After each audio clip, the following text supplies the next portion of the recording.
제가 어떤 목사님께 들은 말인데요. 그 목사님께서 전도사 시절에 유초등부 아이들과 함께 예배를 드리고 있었다고 합니다. 그때 그날 본문이 부자와 나사로 이야기였습니다. 그 전도사님이 이렇게 물으셨대요. 그렇게 설교를 다 하시면서 설교의 말미 부분에 얘들아, 너희는 부자처럼 살고 싶어? 아니면 나사로처럼 되고 싶어? 이렇게 물었습니다. 여러분들은 이 질문을, 이 설교를 듣고 이 질문을 받으신다면 어떻게 대답하시겠습니까? 눈치가 있잖아요. 그렇죠? 눈치가 있습니다. 그래서 우리는 보통 부자는 아니라고 하겠죠. 근데 한 아이가 손을 번쩍 들더니 이렇게 말했다고 합니다. 전도사님, 저는 살아있을 때는 부자로 살고 싶고요. 죽어서는 천국 가고 싶어요. 이렇게 말을 했다고 합니다. 아주 명답이 아닙니까? 살아있을 때는 부자로 이 땅에서 행복하게 살고 죽어서는 천국에서 행복하게 사는 삶. 너무나도 완벽한 삶이 아닙니까? 이 초등학생 아이도 비밀을 알았던 것입니다. 여러분은 어떠십니까? 여러분도 같은 마음이십니까? 저는 어찌나 그 아이가 저의 폐부를 찌르는지, 저의 마음을 어쩜 그렇게 잘하는지 저도 딱 그런 마음입니다. 예수님을 믿으면 영원한 구원을 받고 이 땅에서도 복을 받는다고요. 그런데 만약 여러분 이 예수님을 믿는다는 이유로 하는 것마다 방해를 받고 사람들에게 미움을 받게 된다면 어떠시겠습니까? 현대로 적용을 해볼까요? 만약 예수님을 믿는다는 이유로 직장에서 나를 괴롭히고 나를 왕따시키고 내가 하지 않는 일까지 내 잘못이라고 말하면서 나를 괴롭히고 모르는 번호로 문자가 왔는데 그 문자를 확인해 보니 나를 욕하는 문자라면 그것이 오직 예수 그리스도를 믿는다는 이유 때문이라면 여러분은 그때도 예수님을 믿겠습니까? 예수님을 따르시겠습니까? 그런데 오늘 이 베드로전서를 받은 이 수신자들이 바로 이런 상황에 처한 사람이었습니다. 베드로전서가 기록된 당시 오늘 1절에서 보았던 그 소아시아 지역, 오늘날의 튀르키예 지역이죠. 그 성도들은 예수님을 믿는다는 이유로 고난과 핍박을 겪고 있었습니다. 그런데도 이들은 예수님을 따르는 데 있어서 주저하지 않았습니다. 우리가 흔히 박해라고 하면 로마 군인들에게 끌려가는 장면이나 감옥에 갇히거나 아니면 원형 경기장에서 순교하는 장면을 떠오릅니다. 하지만 오늘 본문에서 베드로전서를 읽다 보면 베드로가 반복해서 말하는 그런 박해는 이런 조금 다른 종류의 고난에 대해서 말하고 있습니다. 그 베드로는 성도들이 비방을 받는다, 욕을 먹는다, 악한 자로 몰린다, 이상하게 여김을 받는다라고 베드로전서에서 말하고 있습니다. 그들이 겪고 있던 것은 일회성 폭력이나 이렇게 공권력에 의해서 끌려가는 것이 아니라 매일의 삶 속에서 계속되는 사회적인 적대감과 소외감이었습니다. 왜냐하면 당시 그리스도인이 된다는 것은 단순히 종교 하나를 바꾼다는 것을 의미하는 것이 아니었습니다. 삶의 방식 자체가 완전히 달라지는 일이었습니다. 더 이상 우상 숭배 행사에 참여하지 않고 방탕한 술자리에 함께하지 않습니다. 그러자 주변 사람들은 그들을 이상하게 보기 시작합니다. 왜 갑자기 저렇게 변했지? 왜 우리와 어울리지 않는 거야? 베드로전서 4장은 이런 사람들이 성도들이 더 이상 자신들과 같은 삶을 살지 않는 것을 이상하게 여기고 비방했다라고 말합니다. 그 결과 예수님을 믿는 사람들은 예수님을 믿는 그 신앙으로 인해서 점점 공동체 중심에서 멀어지기 시작했습니다. 당시 사회생활과 경제생활은 결제활동은 자주 우상숭배 문화와 연결이 되어 있었습니다. 그렇기 때문에 어떤 성도들은 바로 이 신앙 때문에 경제적인 손해를 감수해야 했습니다. 또한 초기 기독교인들은 온갖 오해와 비난의 대상이 되었습니다. 성찬식으로 인해서 사람의 살과 피를 먹는 집단이라는 황당한 소문이 돌기도 했고 또 반사회적인 사람들처럼 취급받기도 했습니다. 심지어 이런 갈등은 가정 안에서도 일어났습니다. 요즘에도 자신이 첫 번째로 예수님을 믿는 사람들은 그 가정에서 어려움이 있죠. 그런데 당시는 더더욱 힘들었습니다. 당시 사회에서는 집안의 종교를 남편이 결정하는 경우가 많았습니다. 결정한다고요. 그 당시는 다신교이기 때문에 여러 신 중에서 어떤 신을 모실지 남편이 결정하는 경우가 많았습니다. 그런데 아내나 종이 먼저 예수를 믿게 되면 집 안에서조차 그 압박과 갈등을 경험해야 했습니다. 가장 안전하고 회복을 할 그 가정이 신앙 때문에 긴장과 갈등의 장소가 되기도 했던 것이었습니다. 그러니 베드로전서에 성도들이 받는 그 편지를 받는 성도들이 겪는 고난은 박해는 죽음이 아니었습니다. 대신 그들은 매일 조금씩 손해보는 삶, 매일 조금씩 오해받는 삶, 매일 조금씩 세상으로 밀려나는 삶이었습니다. 이들은 자신이 나고 자라며 평생을 살아왔던 그 고향에서 예수님을 믿는 이유만으로 마치 타국에 잠시 머무는 외국인처럼 자신의 고향에서 그들은 나그네가 되었던 것입니다. 근데 그럼에도 불구하고 이 베드로전서를 보면요, 그들은 찬송할 수 있었습니다. 그들은 기뻐했습니다. 잠시 동안 슬퍼하고 근심하나 오히려 그 말할 수 없는, 형언할 수 없는 즐거움으로 기뻐할 수 있었습니다. 도대체 어떻게 그렇게 할 수 있었을까요? 그것은 그들이 하나님께서 자신들에게 어떠한 큰 일을 행하셨는지 바라보고 있었기 때문입니다. 이들에게는 유업을 향한 산 소망이 있었습니다. 우리 3절을 함께 읽어보겠습니다. 우리 주 예수 그리스도의 아버지 하나님을 찬송하리로다.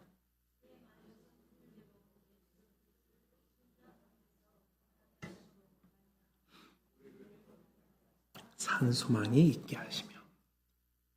그렇다면 이들이 바라보았던 이 산 소망이 도대체 무엇일까요?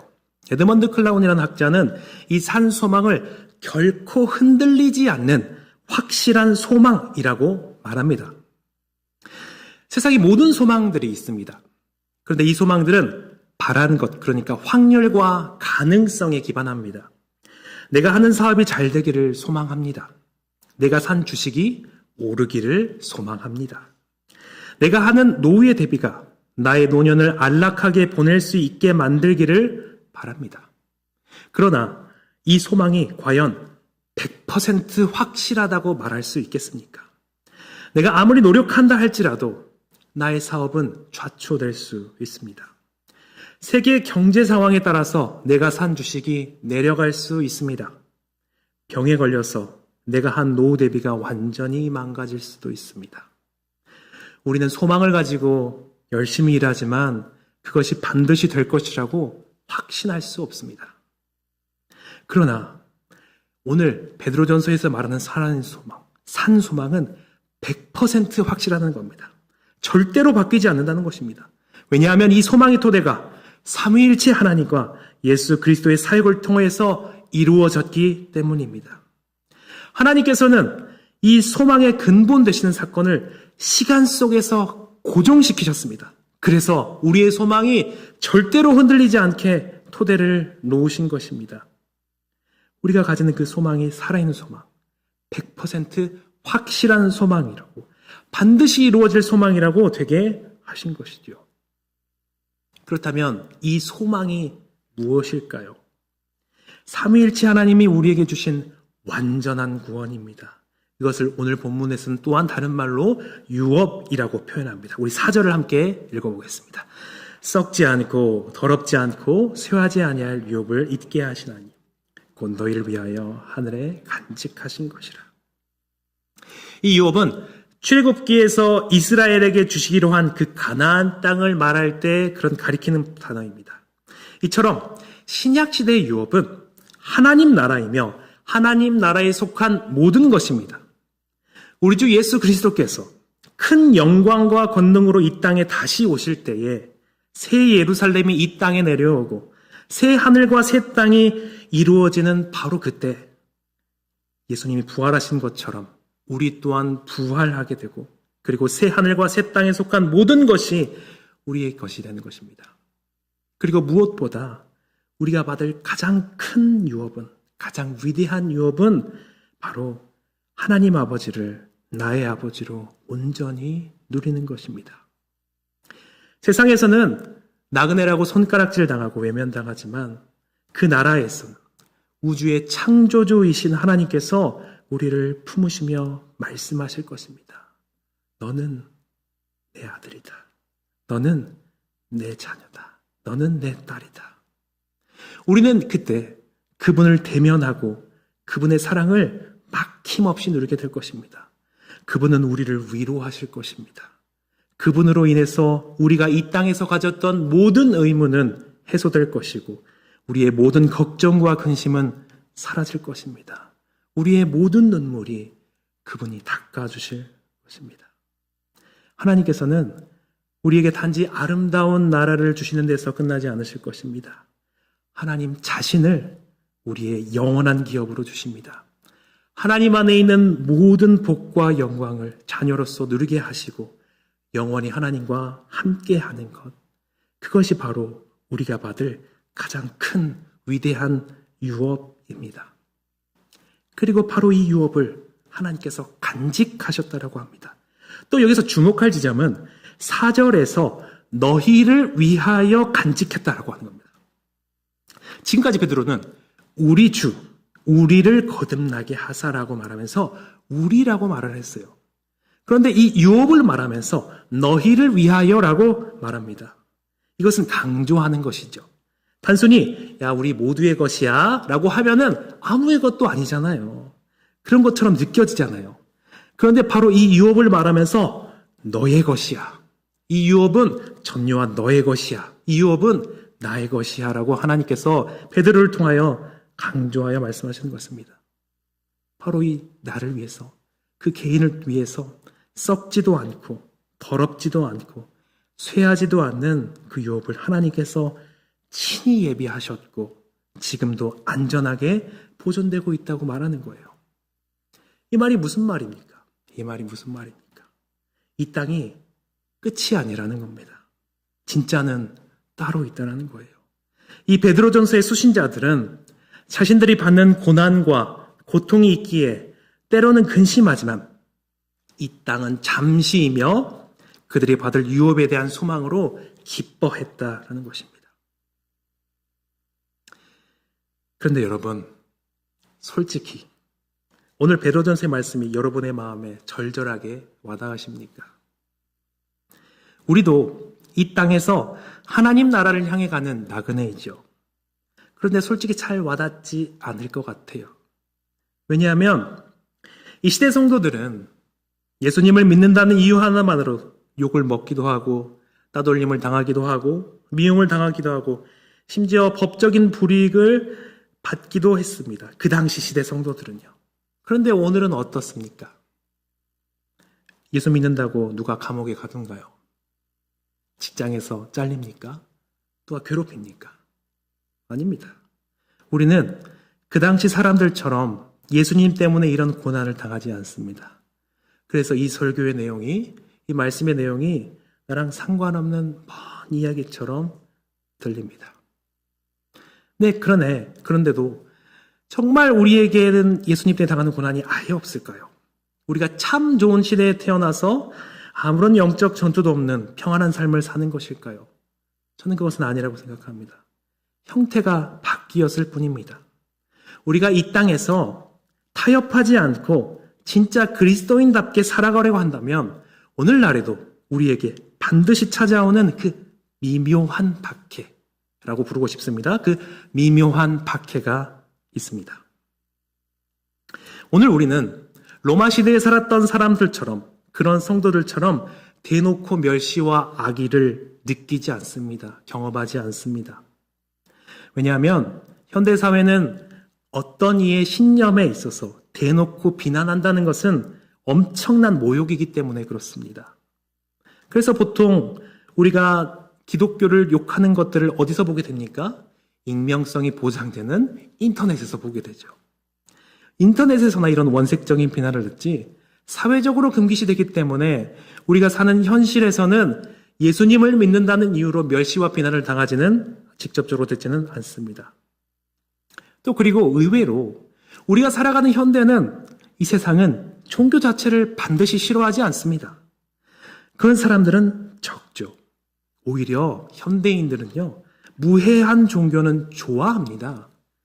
착한 말 해주고, 위로해주고, 힐링해주고, 도덕적인 이야기 조금 해주고, 하지만 나를 바꾸려 하지 않고 나에게 도움을 주는 것 같은 그런 종교는 사람들이 좋아합니다. 그러나 이 땅에서 우리가 하나님을 바라보는 나그네로 살아가고 또 복음을 전하는 삶을 살아간다면 우리도 박해를 받게 되는 거예요. 이런 상황에서도요. 보통 우리가 겪는, 정말 그리스도로 살게 될 때, 우리가 복음을 전할 때 겪는 가장 흔한 멸시는 물리적인 폭력이 아니라 지적인 무시입니다. 과학적 합리주의와 세속주의가 주류가 된 사회에서 신앙을 가진 사람은 시대에 뒤처져진 사람, 혹은 합리적 사고를 하지 못하는 사람으로 치부됩니다. 그래서 우리가 신앙을 표현했을 때 우리는 대놓고 욕을 듣지는 않지만, 왜 이렇게 배타적이야? 왜 이렇게 존중을 못해? 그게 너 지금 사실이라고 생각해? 너희만 잘났어? 라는 의미가 포함된 직접적인 말이야지만 은근한 비웃음과 냉소가 대표적입니다. 그리고 또 착하긴 한데, 사람이 착하긴 한데 시대착오적이고 좀 순진하네, 이런 말들을 듣게 되죠. 또 다른 미묘한 박해는 문화적 동조 압박에서 일어난다고 생각합니다. 요즘 세상은 죄를 죄라고 부르지 않습니다. 취향이라 부르죠. 트렌드라고 부릅니다. 개인의 자유라고 말합니다. 음란한 문화, 자극적 쾌락, 물질 만능주의, 그리고 세속주의를 당연하게 즐기는 그런 집단 속에서 그리스도인이 자신의 영적인 순결함과 거룩함을 지키려고 하면 사람들은 우리를 고리타분한 사람, 같이 놀면 재미없는 사람, 분위기 깨는 사람으로 낙인 찍죠. 대놓고 돌을 던지지 않지만 은근히 따돌리고 끼워주지 않는 어려움을 겪게 됩니다. 그리고 이런 이질감들은 그 사람들이 나쁜 사람들이기 때문에만 느낀 것도 아닙니다. 저 사람이 너무나도 좋은 사람이고 인격적으로 훌륭하고 정말로 선한 사람이지만 예수님을 믿지 않는 사람들과 교제하다 보면 그 사람들은 우리를 근본적으로 이해할 수 없습니다. 이해하고 싶어 해도 이해할 수가 없습니다. 그들이 그리스도인들에 느끼는 그런 근본적인 어색함, 맞지 않는 것 같은 그런 마음들이 있기 때문에 그렇죠. 저는 정죄하는 마음으로 지금 말씀을 드리는 게 아니고요. 함께 우리의 자리를 한번 살펴보자는 마음으로 조심스럽게 이렇게 질문을 던지고 싶습니다. 오늘 우리는 이런 현대적인 박해를 얼마나 마주하면서 살아가고 있습니까? 세상의 시류는 분명히 하나님을 거스르고 있습니다. 그리고 우리는 예수님을 믿고 복음을 따라서 살아가고 하늘을 향한 나그네로 살아가고 있습니다. 그런데도 내 삶에 아무런 저항과 고난이 느껴지지 않는다면 그것은 혹시 우리가 세상의 가치관과 똑같은 결로, 똑같은 방향으로 흘러가고 있어서가 아닐까요? 나그네가 아니라 완벽한 정착민으로 살아가고 있기 때문이 아닐까요? 사실 우리도 세상 사람들과 똑같은 가치관을 가지고 똑같은 돈을 쫓고 똑같이 성공을 위해서 살아가니까 세상에 우리를 굳이 건드릴 필요가 없는 게 아닐까요? 세상과 부딪히는 결이 없으니 고난도 없는 것이 아닐까요? 1세기 성도들이 고난당했던 이유는, 그들이 괴롭힘을 당했던 이유는 그들이 대단한 죄를 지어서가 아니었습니다. 그들은 자신이 있는 바로 그곳에서, 흩어져 있는 나그네된 바로 그곳에서 예수님이 나의 왕이시다, 나에게는 하늘의 유업이 있다 라고 하며 세상의 시류를 거부하고 나그네처럼 하늘 본향을 향하여 살았기 때문입니다. 그런데 우리는 세상이 내 집인 것처럼 너무 편안하게 정착해버리지 않습니까? 그래서 우리에게 고난이 사라져버리는 것인지도 모릅니다. 그리고 우리의 이런 모습들은 우리의 지식이 부족해서는 아닐 것입니다. 우리가 하늘에 확실한 소망이 있다라는 것, 썩지 않을 유업이 있다라는 것은 우리 모두가 다 알고 있는 사실입니다. 머리로는 너무 잘 알고 있습니다. 매주 아멘으로 고백도 합니다. 그런데 왜 우리가 문을 열고 우리의 세상의 자리로만 가면 그 지식이 힘을 잃어버릴까요? 왜 그 확실하다는 소망이 100% 이루어진다라는 그 소망이 막상 내 삶의 선택 앞에서는 아무런 영향력도 주지 못할까요? 제가 생각했을 때 가장 큰 이유는 지금의 눈앞의 것이 너무나도 선명하기 때문인 것 같아요. 우리의 통장 잔고는 정직하게 찍혀 있습니다. 직장 상사의 서슬푸른 눈빛은 당장 내 피부에 와닿죠. 내 아이의 성적표는 지금 내 손에 들려 있습니다. 그런데 무슨 새하늘과 새 땅입니까? 지금 살아야죠. 하나님이 주실 유업이요? 아직 안 보입니다. 손에 잡히지 않습니다. 그래서 우리의 진짜 솔직한 심정은 이게 아닙니까? 하나님, 하늘의 유업 좋은 거 알겠습니다. 그런데 일단 지금 당장 제 통장 잔고부터 좀 채워주셔야 되지 않겠습니까? 직장에서 저 사람 눈빛부터 바꿔주셔야 되지 않겠습니까? 그래야 내가 기뻐하든 찬양을 하든 주님으로 인해서 기뻐하든 할 거 아닙니까? 라고 생각하기도 하는 것 같습니다. 우리는 썩지 않고 영원한 산 소망보다 당장 내 눈앞에 있는 썩어도 괜찮으니 눈에 보이는 이 세상의 것들을 더 바라고 즐거워하는 경우가 많습니다. 우리는 하나님을 충분히 즐거워하고 있지 않은 것입니다. 그렇다면 우리는 흔히 이렇게 생각합니다. 내가 천국 소망을 더 열심히 붙잡아야 하는데 내 의지가 부족해서 이 땅의 것들에 자꾸 끌리는 거구나. 이를 악물고 이 세상 욕심을 끊어내야 돼. 라고 생각하죠. 그렇다면 우리는 어떻게 해야 됩니까? 더 열심히 천국을 사모하려고 이를 악물어야 할까요? 아닙니다.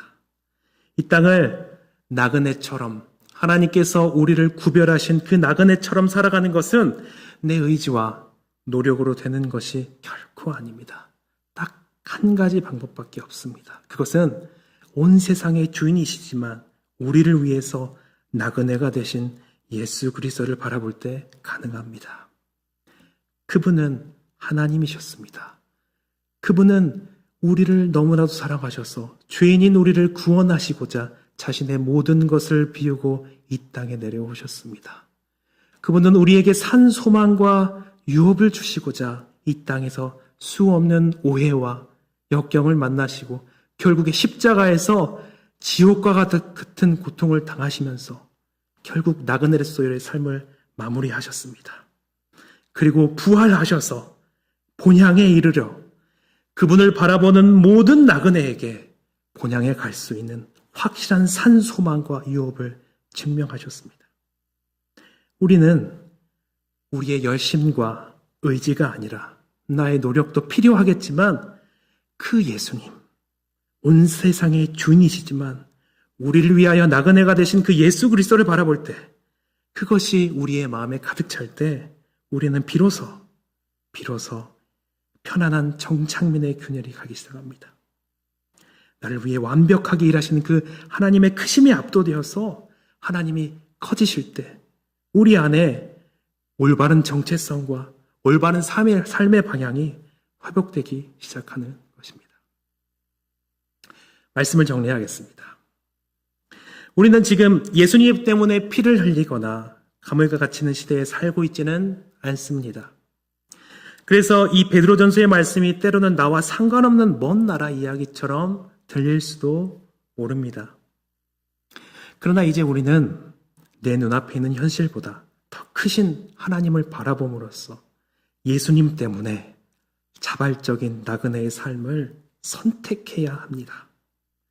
세상과 똑같은 결로 흘러가는 편안한 정착민의 삶을 거부하고 진짜 그리스도인답게 살아가야 합니다. 때로 나의 신앙 때문에 세상으로부터 은근한 소외와 지적인 무시를 당할지 몰라도 복음 때문에 손해를 보는 그 자리에서 그 자리를 묵묵히 지켜내야 됩니다. 이럴 때 우리는 세상이 감당하지 못하는 하나님 앞에서 자랑스러운 진짜 그리스도인이 됩니다. 비록 세상에서는 외로운 나그네일진 몰라도 우주의 창조주이신 하나님께는 영원한 기업을 이어갈 가장 존귀한 자녀가 되는 것입니다. 이번 한 주간도 우리 안에 있는 진짜 살아있는 소망, 그 산소망을 품고 세상 속에서 당당히 영원한 유업을 향해서 걸어가는 우리 모두가 되시기를 주님의 이름으로 축복합니다. 우리 두 가지 기도 제목 가지고 기도하시고 또 말씀을 들으시면서 생각나는 제목 가지고 기도하실 텐데, 첫 번째로는 우리가 진짜 그리스도인답게 세상의 시류를 거스르는 자발적인 나그네인 삶을 살아가도록 우리 함께 기도하시고요. 두 번째로 기도하실 때는 눈앞에 선명한 현실에 거기에 매몰되지 않고 나를 위해 하늘에 간직된 그 유업을, 영원한 유업을 바라보게 해달라고 우리 함께 이 두 가지 제목 가지고 기도하시고 또 말씀을 들으시면서 생각나는 것 가지고 함께 기도하겠습니다. 살아계신 하나님 아버지, 주님께서 우리를 사랑하여 주시고 하나님의 자녀 삼아 주셨습니다. 우리의 그 어떠한 자랑도 없이 주님께서 우리를 먼저 사랑하시고 우리를 하나님의 자녀 삼아 주시면 감사합니다. 주님, 그럼에도 불구하고 주님께 주시는 그 은혜와 그 사랑에 안주하며 또한 이 세상의 것들 또한 원했던 우리의 삶을 고백합니다. 하나님 아버지, 주님, 세상의 안락한 그 정착맨으로 살기를 거부하고 진짜 그리스도인으로서, 진짜 나그네로서 살아갈 수 있게 하여 주시옵소서. 그래서 우리가 이 땅의 것이 아니라, 이 땅에서 것이 아니라 주님께서 우리를 위하여 특별히 만드신 그 영원한 하늘 위업을 바라보면서 그 산소망을 가지고 살아가게 하여 주시옵소서. 그리하여서 이 세상에서는 참으로 우리가 부자할 것 없지만, 참으로 우리가 죄에 있을 때만 고난을 받을지라도 주님으로 인하여서 기뻐하고 주님 때문에 행복해하고 그 주님을 바라보면서 우리도 나그네의 삶을 기쁨과 감사로 살아가는 우리 모두가 되게 하여 주시옵소서.